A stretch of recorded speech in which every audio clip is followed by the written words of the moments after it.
Some veteran police, officers are like, look, let's take that bank robber. Yeah.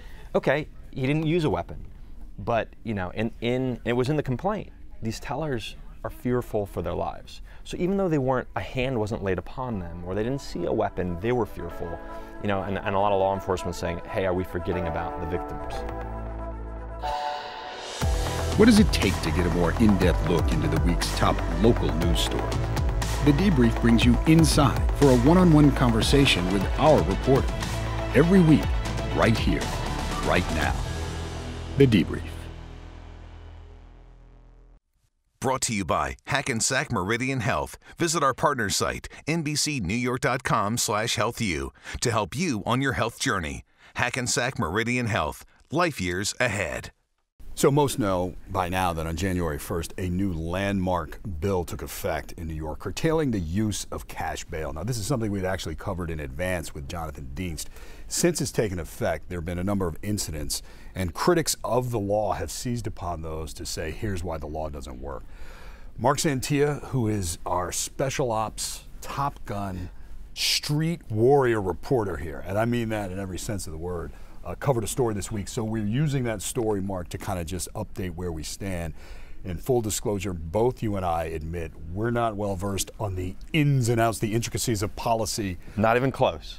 But I think that speaks to the point of how most people are hearing headlines, and the headlines are being pushed by certain communities based on how they feel about this. So we're just trying to sort through. The week started with you covering a story, so let's start. Sure, and a lot of times, right, it's those crazy stories that grab the headlines. So I get a call from a couple law enforcement sources who are working a case, and they work some bank robberies, and it goes like this: hey, there's a guy out there, allegedly, who's wanted for robbing 4 banks. So like, he's a first in the city. He's responsible for the first bank robbery pattern of 2020. Okay. And they said, we track him down, we're able to arrest him, and they get a grand larceny charge on him. They basically have Jared Woodbury is his name. So Woodbury allegedly is linked to 4 bank robberies in Manhattan. He appears before a judge, looking at a charge of grand larceny. When he walks in, the sources say he walks in, he hands a note. He doesn't produce a weapon. Hands a note. Matter of fact, the one note said, this is a robbery, no die pack, do not press the alarm. So he does 4 of them in the city. He gets arrested. Major case squad arrests him, brings it before a judge. Nonviolent, charged with grand larceny. He's released. Goes back under the new bail reform laws.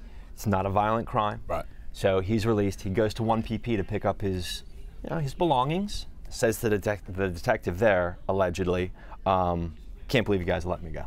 Wow. Can't believe you're letting me go. So a provocative statement on top of it. Yeah, enough for the detective to write it down on the report. Right. So it stood out to the detective. I can't believe they just let me out, he said. What were they thinking? The direct quote was, quote, what were they thinking? So the detective actually wrote that down. So sources say Woodbury then gets on a train, grabs his belongings at 1PP, gets on a train, goes to Brooklyn, and hours later hits another bank. A couple days later, he allegedly robs another bank in Midtown. So he's believed to be responsible for 6 bank robberies. Right. This is splashed on the tabloids here, of course. We reported. You combine that with some recent anti-Semitic attacks, and namely I'm thinking of the woman accused of assaulting some Jewish people in Brooklyn, and after she's released, police pick her up again because she assaults someone else. That's seized upon as well by those who oppose this kind of bail reform measure. Yeah, Dave, it's tough because the numbers, this just started January 1st. Right. So how do we look at numbers? Is it working? Is it not working? We do know that Governor Cuomo has called this a work in progress. Yeah. Some Democrats say they're open to tweaking the law. I talked to former NYPD Commissioner Bill Bratton, who said to me, look, there's no doubt there's changes need to be made. He said, but this is too fast, too soon. We need to put more effort into it. Bratton called this basically catch and release. And then you're hearing that from some law enforcement sources. Some veteran police, officers are like, look, let's take that bank robber. Yeah. Okay, he didn't use a weapon, but it was in the complaint. These tellers are fearful for their lives. So even though a hand wasn't laid upon them, or they didn't see a weapon, they were fearful. And a lot of law enforcement saying, hey, are we forgetting about the victims here as well? So it's still fresh, though, David. Supporters of it say, look, for too long the system's been biased against those who are poor or don't have the means to get a high-priced lawyer to help get them out. Michael Janaris, who sponsored the original legislation, says, look at Harvey Weinstein, for example, accused of rape. Posts $1 million bail, he goes free. Others will languishes in the system. But the law enforcement critics say there's not enough room for judges in particular to have discretion on this. And that's led to this discussion of whether in New York they ever had it. Can they consider public safety as part of their decision or not? And now many people are saying that needs to be revisited. Right. And so, and that's the trick bag. My dad was an attorney. My dad is a judge. And my dad pushed me as far away from that industry as possible. Gotcha. Like, why? He's like, oh, you'd have been a horrible attorney and judge. So I can't speak on that, but we do know from research and talking to other folks that in Jersey, they can take, if Marc Santia, will he be a threat to the community? We can take that into consideration, because bail, the way it's used in New York and the way it's used around the country, will Marc Santia show up to his next hearing? Right. Okay, so let's set bail. We know with the 8th Amendment we can't set an extraordinary fine. Right. Let's set bail to ensure that he's going to come back. And in the case of our bank robber, he has connections out of state, so we don't know why the judge could, from what we've talked, we don't know why the judge maybe didn't put an ankle bracelet, an electronic tether on that person. That we don't know, because that is, judges do have that discretion under these new reforms. Now, up in Connecticut, we saw Fotis Dulos, who's charged with murdering his wife. Right. He was able to make his $6 million bond. He does have to also wear that electronic tether.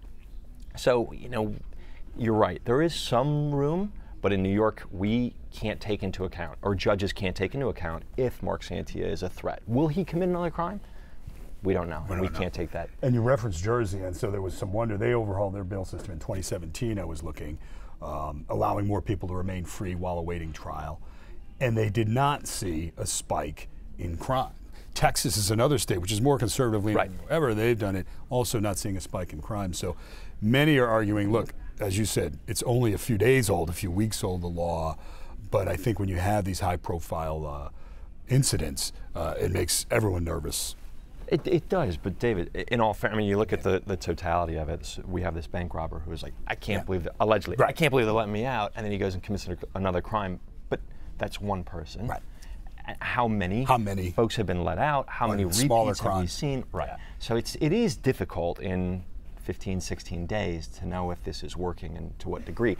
We do know that NYPD Police Commissioner Dermot Shea has spoken out against this. As a matter of fact, in this case, you know, Shea tweeted out, what motivation in the bank robbery case, what motivation does this suspect have to return to court? None. This makes NYPD cops' jobs harder and makes New Yorkers less safe. Most law enforcement groups, prosecutors have lined up on that side, and then you have community advocacy groups and those who work in the defense side of things arguing for it. So we want to do a gut check with you, and really where it stands now, Albany will come back, the Assembly, Democratic-led Assembly, many of those who support it. Some have indicated, Andrew Stewart-Cousins, Governor Cuomo, you mentioned that there is some room perhaps to revisit this. Right. I did read that Carl Hastie, the Speaker, the House Assembly Speaker, though, feels like, no, we've got to give this time to say this was right on its merits. So we look for this to be a discussion in this year's Assembly session. It's not going away. No. This discussion it's not going away anytime soon. And, right. Okay. We'll see what happens. So listen, this is your first time into our podcast suite, which happens to be right next to your desk here in our busy newsroom. I always like to, you know, share a little insight with some of our reporters when they're here, man. Just give us a little road on your path here. You were a street warrior in Detroit. I was. So give us a little Marc Santia-ishness. I don't know. We'll make it quick, because, yeah, I'm not a big fan of talking about me. I know. That's why I'm putting you on the spot. Thank you for that. So born in Detroit, raised in Detroit, grew up watching NBC Detroit, and went to school, went to university, Wayne State University, a great school in the city, and got an internship, stuck around. It was great, and learned, kind of grew from there. Covered courts and crime in Detroit, learned a lot. Came from a law enforcement sort of household, a lot of folks. Gotcha. So it's kind of in your blood, in your instinct, and that's a little bit where your career kind of tracked, right? Yeah, but for me, I just love telling people's stories. Right. I'm all about people's stories. So, you know, yeah, it's been a lot of fun, and it brought me here and next to you, which I consider a great honor, watching you work. I just want to share one thing about work ethic that I heard. We were with a mutual friend, a person who had been a younger reporter under you, and And I guess your station had offered what they call days off to kind of cultivate and meet people. Source day, right? Yes, source days. And he was lamenting the fact that he didn't get a source day. He was young, you know. And you had a response to him. You know what I'm talking about? Yeah. Okay. Yeah, and he's a great guy. Great guy. No, great he guy. was like, hey, they didn't give me a source day. And I'm like, they give me 2 source days every week. He's like, you're kidding me. I'm like, yeah, it's Saturday and Sunday. My day's off. Exactly. But I think, look, it's whatever you want to do, but it's all about what we do. It's all about making relationships. Yeah. I have to trust you. You have to trust me. But that lesson stuck with him because it was about, listen, if you want it, you're hungry, so your day's off. Yeah. You give it the extra mile, and he was struck by it. I was struck by it. Yeah, so that's Marc Santia. but you grow up, and you know. I was very fortunate. We had incredible reporters at DIV back in Detroit, like Lewis, and great reporter here.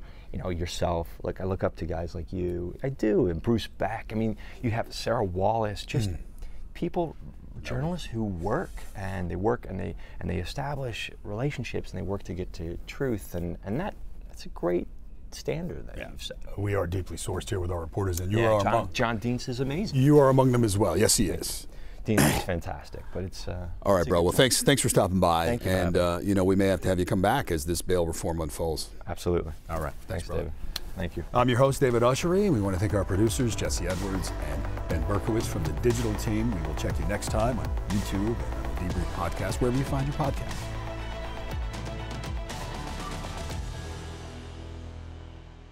Thank you for watching this video from NBC4 New York. You can subscribe by tapping the button below me, and on the left you can see our latest updates, investigations, and digital exclusives. We'll see you next time.